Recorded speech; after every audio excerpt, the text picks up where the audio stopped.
महाराष्ट्र के मंत्री धनंजय मुंडे ने बीड के सरपंच हत्याकांड को लेकर बढ़ते आक्रोश के बीच इस्तीफा दे दिया है। मुख्यमंत्री देवेंद्र फडणवीस और डेप्यूटी सीएम अजित पवार की मुलाकात के बाद यह फैसला लिया गया। विपक्ष ने कहा कि सिर्फ इस्तीफे से बात नहीं बनेगी, पूरी सरकार को बर्खास्त किया जाना चाहिए। इसी को लेकर हमारे संवाददाता शुभमन पांडे ने एनसीपी विधायक रोहित पवार से बातचीत की। आइए आपको सुनवा देते हैं।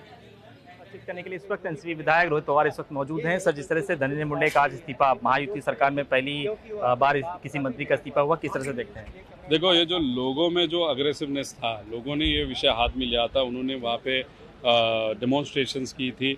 और दूसरा, वो जो देशमुख परिवार है, उनके जो भाई है, फैमिली है, बेटी है, वाइफ है, उन्होंने भी इसके लिए बहुत बड़ा संघर्ष किया है। वो संघर्ष और वो लोगों का सपोर्ट, उसके कारण ये सरकार घुटनों पे आई और धनंजय मुंडे को वहाँ पे इस्तीफा देना पड़ा। इसलिए कोई भी कुछ कहे, लेकिन लोग और जो संघर्ष देशमुख परिवार ने वहाँ पे किया, उसी के कारण सरकार को ये राजीनामा मुंडे का लेना पड़ा। बहुत लेट हो गया, 3 महीने का वक्त हो चुका है। 100% लेट हुआ था। नैतिकता देखते हुए थोड़ा 2-3 महीना पहले वो होना चाहिए। एक तो ये मर्डर ही नहीं होना चाहिए था, या किसी को के ऊपर भी अन्याय न होना, ये सरकार का पहला काम होता है। लेकिन वहाँ पे अन्याय होने के बाद 3 महीना लगता है, उसके लिए संघर्ष करना पड़ता है, उसके लिए डेमोन्स्ट्रेशंस करने पड़ते हैं।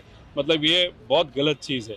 और दूसरी बात क्या है कि यहाँ पे अगर आप देखो तो ये जो मंत्री थे धनंजय मुंडे, उनका जो एकदम खासम खास दोस्त या भाई भी कह सकते हैं, वो कराड़, मतलब उसके बिना उनका कोई भी बिजनेस नहीं चलता, पॉलिटिक्स नहीं चलता। ऐसा व्यक्ति जब जेल में होता है और दूसरा दोस्त भाई अगर सत्ता में होता है, तो डेफिनेटली कुछ तो मैनिपुलेशन इस केस में हो गया होगा। इसलिए हम सबका कहना है। और दूसरी बात, एक बीजेपी का एमएलए वहाँ पे क्या बोला था कि एक जो मीटिंग हुई थी एक्सटॉर्शन की, जो कंपनी से पैसा निकालवाना था, तो वो मीटिंग हुई थी धनंजय मुंडे के घर पे, और उसके बाद ये सीक्वेंस में मर्डर हो गया था। मतलब शुरुआत वहाँ से अगर हुई तो एफआईआर में धनंजय मुंडे का भी नाम लेना चाहिए, और इन्वेस्टिगेशन में और डिटेल में जाके कहाँ पे भी मैनिपुलेशन हुआ है कि वो देखने की जरूरत है। ऐसा हम सबका कहना है। अबू आजमी के बयान को किस तरह से देखते हैं? हम तो विरोध करते हैं। कोई भी व्यक्ति अगर औरंगजेब का सपोर्ट करता है इस हिंदुस्तान की भूमि पे, उसका विरोध ही करना चाहिए, उस स्टेटमेंट का विरोध करना चाहिए। कोई जो खुद के बाप का हो नहीं पाया, खुद के भाई का हो नहीं पाया, वो लोगों का क्या होगा?